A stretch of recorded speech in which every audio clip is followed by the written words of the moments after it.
Bismillahirrahmanirrahim. Today's topic is Newton's formula for speed of sound. So Newton was the first one who tried to find out the speed of sound.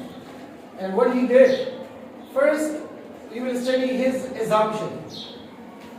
Newton ने क्या assume किया? According to Newton, sound travel in the air. Sound travel in the air under isothermal condition. Newton के मुताबिक आवाज जब हवा में travel करती है तो आइसोथर्मली ट्रेवल करती है. आइसोथर्मली मीन जैसे कि आप जानते हैं कि साउंड वेव्स लॉन्गिट्यूडनल वेव है और ये कंप्रेशन और रेयरफेक्शन से बने होते हैं. कंप्रेशन और रेयरफेक्शन से, जहां पे particle of the medium close together है ये कंप्रेशन कहलाता है, और जहां पे particle of the medium far apart है वो रेयरफेक्शन है. Compression, rarefaction. तो आइसोथर्मल कंडीशन का मतलब है न्यूटन के मुताबिक जब आवाज हवा में ट्रेवल करती है तो ये आइसोथर्मली ट्रेवल करती है. मतलब आइसोथर्मल मीन टेम्परेचर कांस्टेंट रहता है. आइसो मीन सेम और थर्म मीन टेम्परेचर, यानी जो टेम्परेचर कंप्रेशन का है वही टेम्परेचर रेयरफेक्शन का होगा. जो टेम्परेचर कंप्रेशन का है वही टेम्परेचर रेयरफेक्शन का होगा. वही temperature in between compression and rarefaction होगा. अगर आवाज आप तक आ रही है मेरी तो हवा से गुजरते हुए ये इस तरह आ रही है आपको. Compression, rarefaction, compression, rarefaction. तो अकॉर्डिंग टू न्यूटन कंप्रेशन और रेयरफेक्शन का टेम्परेचर सेम है. सही है. तो वो कौन सी गैस लॉ है जिसमें टेम्परेचर सेम या कांस्टेंट रहता है? तो कौन सी गैस लॉ है? Boyle's law. बॉयल्स लॉ के मुताबिक हम Boyle's law PV is equal to constant.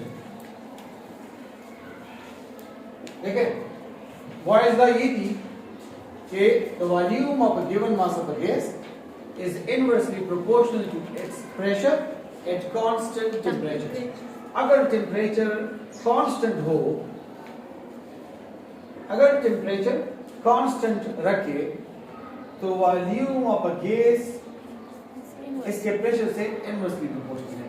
अगर आप प्रेशर बढ़ाएंगे तो गैस का वॉल्यूम कम होगा. For example take a balloon, make it air filled, उसके अंदर हवा भरे, फिर उस पर प्रेशर बढ़ाएं.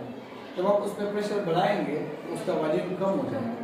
जब आप उससे प्रेशर हटाएंगे या कम करेंगे उसका वॉल्यूम ज्यादा हो जाएगा. प्रेशर बढ़ाएंगे वॉल्यूम कम होगा, प्रेशर कम करेंगे वॉल्यूम ज्यादा होगा. लेकिन जो मर्जी करेंगे दोनों का प्रोडक्ट सेम आएगा, कांस्टेंट आएगा. कैसे? To change proportionality into equality, यहाँ पे एक कांस्टेंट आ जाएगा. अब अगर आप इसको क्रॉस मल्टीप्लाई कर ले तो PV is equal to constant. क्या मतलब हुआ इसका कि PV is equal to constant? यानी अगर आप प्रेशर को बढ़ाएंगे तो वॉल्यूम इस तरह से कम होगा कि जो पहले P और V के ओरिजिनल वैल्यू की प्रोडक्ट आ रही थी वही इंक्रीज्ड और डिक्रीज्ड वैल्यू की प्रोडक्ट भी आएगी. For example let's suppose pressure की वैल्यू थी 50 न्यूटन पर स्क्वायर मीटर और वॉल्यूम था 2 क्यूबिक मीटर. तो अगर प्रेशर 50 है और वॉल्यूम 2 है तो दोनों के प्रोडक्ट से क्या आएगा? 50 multiplied by 2, P multiplied by V, 100. अब आप प्रेशर को बढ़ाएं, प्रेशर बना 100. तो जब प्रेशर बढ़ाएंगे तो वॉल्यूम क्या बनेगा? 1 क्यूबिक मीटर.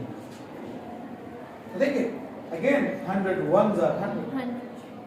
50 मल्टीप्लाई बाय 2 से भी 100 आ रहा था और 100 मल्टीप्लाई बाय 1 से भी. या इस तरह करें, प्रेशर को कम करें, 25 कर दें। अगर आप प्रेशर को 25 करेंगे, जब प्रेशर 50 था, वॉल्यूम 2 का प्रेशर को मैंने आधा किया, आधा कम करें, प्रेशर आधा कम करेंगे तो वॉल्यूम आधा ज्यादा नहीं होगा। यानी अगर ये आधा कम हुआ तो इसका आधा क्या है, 2 बढ़ाए, ये 4 बन जाएगा। तो अब प्रोडक्ट से क्या आ रहा है, 25 4 100।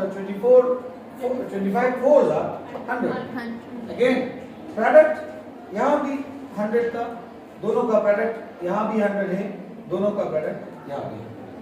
क्लियर? सो इस फॉर्मूले को लेके हम आगे चलेंगे। कैसे? कि small increase in pressure according to Boyle, अगर हम प्रेशर में स्मॉल इंक्रीज ले आए तो इसके नतीजे के तौर पे क्या होगा, प्रेशर में स्मॉल इंक्रीज लाना क्या करेगा, स्मॉल डिक्रीज, वॉल्यूम में स्मॉल डिक्रीज लाएगा। लेकिन एक चीज जो कांस्टेंट रहती है वो क्या, फिर भी इन दोनों का प्रोडक्ट वही आएगा जो इनिशियली आता है। मतलब कांस्टेंट तो यहाँ पे टेम्परेचर है, यानी इन दोनों के प्रोडक्ट से जो आंसर आएगा वो टेम्परेचर को ज़ाहिर करता है, जो कि कांस्टेंट रहता है। लेकिन हम यूं कहते हैं कि देखिए ओरिजिनली प्रेशर P था, वॉल्यूम V थी और इसका एक खास प्रोडक्ट आ रहा था। हमने क्या किया, प्रेशर को थोड़ा बढ़ाया, प्रेशर को इंक्रीज किया, as a result volume decrease हुआ, लेकिन दोनों का प्रोडक्ट वही होगा जो PV ओरिजिनली था। अब देखें, P multiplied by V, PV, P multiplied by minus delta V minus P delta V, delta P multiplied by V delta PV, और minus plus minus delta P delta V is equal to PV। अब देखें, PV same terms will cancel out each other. अब देखें, क्या मैं लिख सकता हूं कि P del V plus del PV minus 0 is equal to 0? इससे 0 कैसे आया? क्योंकि स्मॉल चेंज इन प्रेशर हम ला चुके हैं। Delta P mean small change in pressure और delta V mean small change in volume.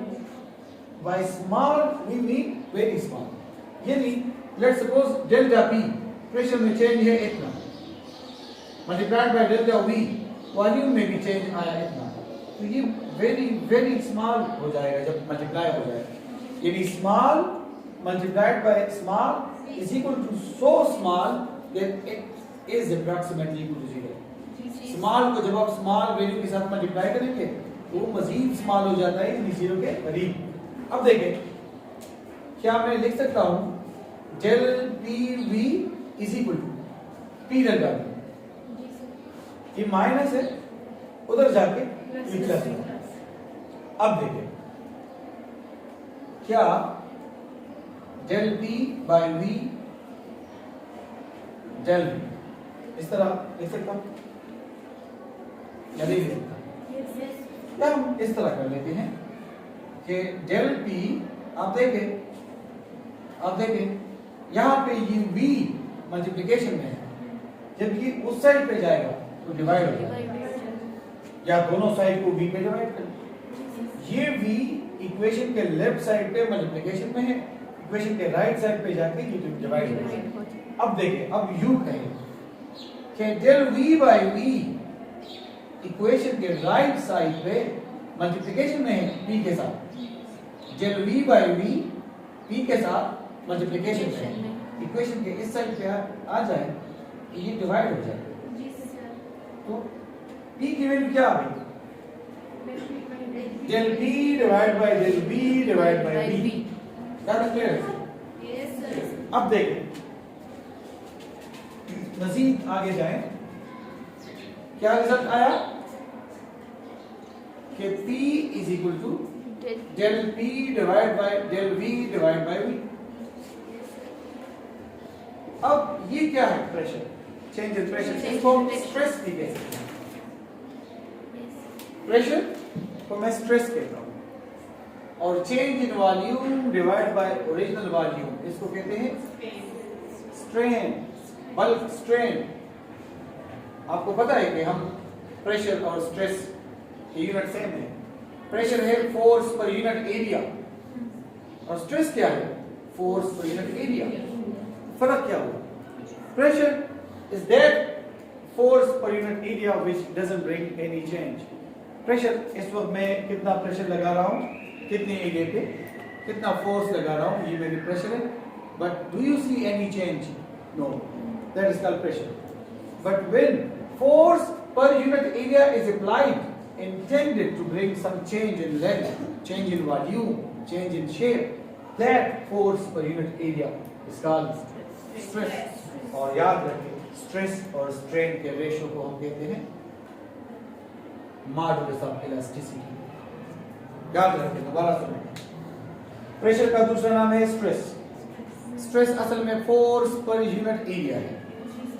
फिर वो जो फोर्स पर यूनिट एरिया आपने अप्लाई किया है, किस इंटेंशन के थ्रू अप्लाई किया है? क्या इंटेंशन थी आपकी? आप लेंथ को बढ़ाना चाहते थे, या वॉल्यूम को, या शेप को चेंज करना चाहते थे? तो आप देख रहे हैं कि यहाँ पे जो स्ट्रेस हमने लगाया है वो स्ट्रेन ला चुका है, चेंज ला चुका है, लेकिन किस चीज में? वॉल्यूम में। Change in volume per unit original volume is called strain.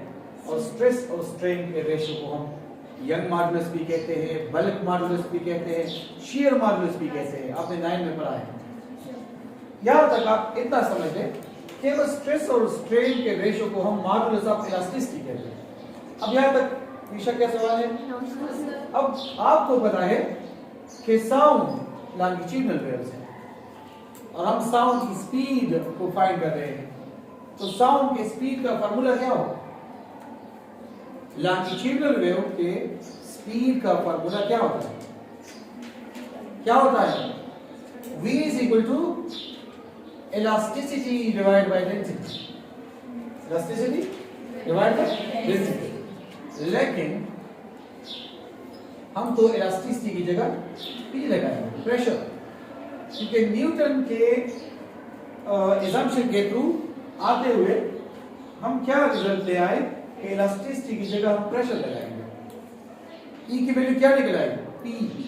तो इस फॉर्मूले में E की जगह P लगा। अब आपको पता है कि साउंड ट्रेवल कर रही है थ्रू गैस, और गैस या लिक्विड के प्रेशर का फॉर्मूला क्या है? रो जी एच डिवाइड बाय रो। अब आप इस रो को इस रो के साथ कैंसिल नहीं करेंगे, क्योंकि ये डेंसिटी है मरकरी की और ये डेंसिटी है एयर की। ठीक है, तो आप इसमें वैल्यूज पुट कर लें, इसमें आप वैल्यूज पुट कर लें। वैल्यूज क्या है? देखिए, याद रखें, मरकरी की डेंसिटी है 13,600 किलोग्राम पर क्यूबिक मीटर। एयर की डेंसिटी है 1.29।